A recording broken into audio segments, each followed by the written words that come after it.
Hello, and one more time hello. This is your boy Zupa. I'll take you to Canada today. Well, Scottish Canada. And for those who will stay till the end of the vlog, I have a special footage. I will show you how I've crashed my drone. If I recover it or not, stay on. Brr, let's go. We are in Glencoe, a place where my journey in the UK started. This is where I came when I was a student. I began my volunteer work in the Red Squirrel campsite. And for all the years I've been living in Scotland, I still keep coming back here. We all know Glencoe because of the massacre that happened about 4 centuries ago when the government forces killed 30 members of the MacDonald clan. But we are not here because of the massacre, but we are here for more peaceful and I dare to say romantic reasons. Not many of us heard about the Lochan.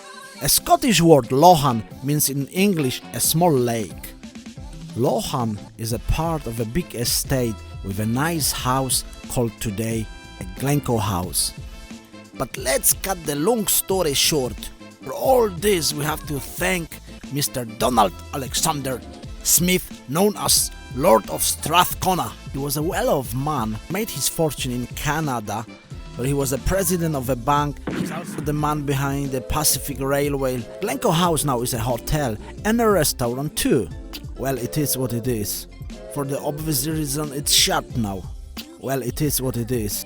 Stop saying it is what it is. Why? Because it is what it is. Baron Strathcona married Isabella. Isabella was from Canada. After a while, she was homesick after her homeland.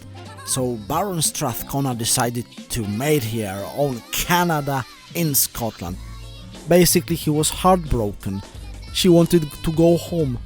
Oh dear Isabel, please stay, I will build little Canada for you, I really will.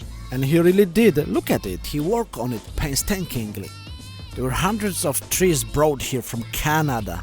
So next time when you're in Glencoe, remember to call by and see the Lochan. It's really worth it. It is a brilliant location for weddings. With the nearby hotel and a restaurant is just perfect. And if you get for your wedding day a day without midges and rain, you are purely blessed. Many thanks for watching, my friends, and I hope to see you next time. Stay safe. Peace.